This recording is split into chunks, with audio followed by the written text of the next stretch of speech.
This bill will finish off regional parties. This bill is only brought in to massage the ego of the supreme leader. Thank you, sir. I oppose this bill. Sir, I rise to oppose this draconian unconstitutional bill, sir. OBC के बाद sir मुझे सिर्फ 2 minute दीजिए sir. OBC के बाद Sir, this bill violates the right to democratic self-government, which is part of Article 1419. And if a legislative assembly is dissolved, sir, and midterm elections are conducted, the tenure of that assembly will not be for 5 years, sir. This in itself is a violation of parliamentary democracy, which envisages a tenured legislature. Sir, constitutional scheme makes it clear that once elections are conducted, the House should have a right to function for next 5 years. This is a violation of basic structure. That such a provision is being done for administrative convenience, not for constitutional purpose. Sir, the principle of federalism means that states are not mere appendages of the center. States are not dependent on the union for their existence. This is the violation of federalism, sir. Sir, in conclusion, Parliament is not competent to make any law that violates fundamental rights or the basis of the Constitution, sir. This bill indirectly introduced a presidential style of democracy. This bill is based on maximizing political gain and convenience. This bill will finish off regional parties.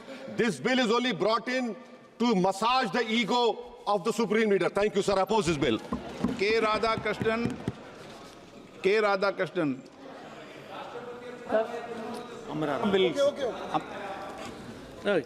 Amraram ji.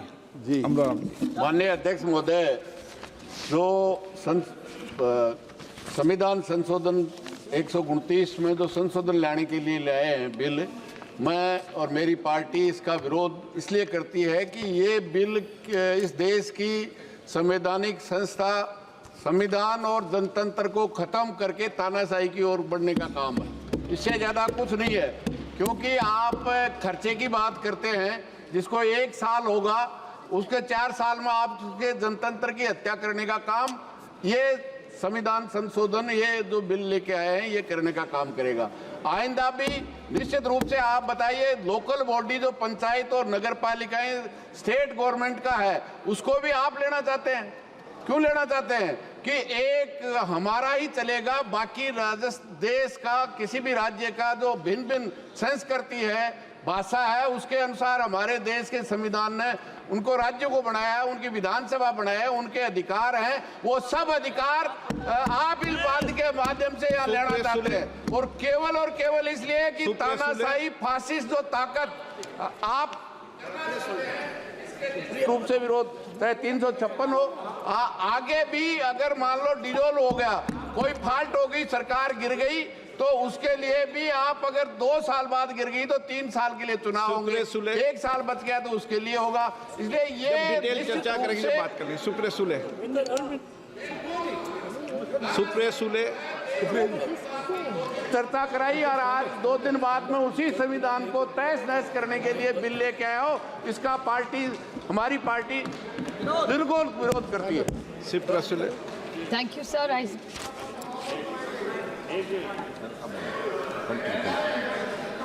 Sir, on behalf of the Nationalist Congress Party SP, I oppose the 129th Constitution Amendment Bill.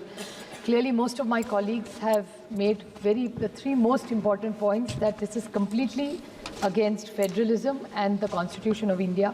The centre and the states have their own tenures and terms. So I think to mix the two is not fair, because the Article 356, because just last week, sir, we debated Article 356, and in the case of S.R. Bommai versus the Constitution of India, dissolving of assemblies was something which both sides have objected, and both sides have done it.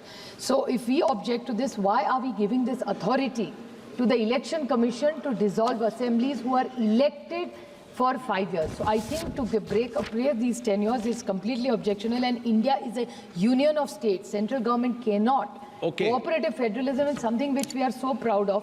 So I request the Honorable the Government of India either to withdraw the bill or send it to a joint parliamentary committee, so we have a detailed discussion, and we'll be happy to support as long as it comes to a joint parliamentary committee.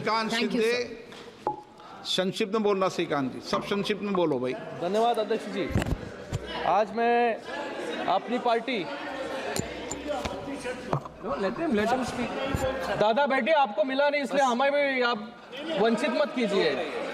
बस express करना चाहते हैं हम भी। मैं आज अपनी party. माननीय अध्यक्ष जी, माननीय सदस्य बालू साहब ने कहा कि इसको जेपीसी को दे देना चाहिए। जब ये संविधान सुधार का विधेयक, संवैधानिक संशोधन जब कैबिनेट में चर्चा में आया, तब प्रधानमंत्री जी ने स्वयं मंशा व्यक्त करी थी कि इसको जेपीसी को देना चाहिए। इस पर विस्तृत चर्चा सभी स्तर पर होनी चाहिए। इसलिए मुझे लगता है कि इसमें सदन का ज्यादा समय जाया करे बगैर, अगर मंत्री जी कहते हैं कि इसको जेपीसी को सौंपने के लिए वो तैयार है, तो जेपीसी में सारी चर्चा होगी और जब जेपीसी के रिपोर्ट के आधार पर कैबिनेट इसको पारित करेगी तब भी फिर से चर्चा होनी है। तो मैं मानता हूं कि माननीय मंत्री जी अगर जेपीसी में रखने की इच्छा व्यक्त करते हैं तो यहीं पर एक चीज समाप्त हो जाएगी। अध्यक्ष जी, जो ये चर्चा हुई है इसका जवाब देने के बाद जो नियम 74 है जिसमें मैं एप्रोप्रिएट जो मोशन ला करके और जेपीसी के गठन का प्रस्ताव निश्चित रूप से करूंगा, निश्चित रूप से जेपीसी के गठन का प्रस्ताव करूंगा। रूल 74 के तहत जेपीसी के गठन का प्रस्ताव है और सरकार की इच्छा भी है। श्रीकांत शिंदे जी संक्षिप्त में।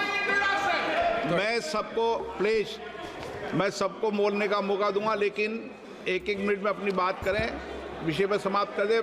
आपके दल के लोगों ने डिटेल बोल दिया। श्रीकांत शिंदे जी।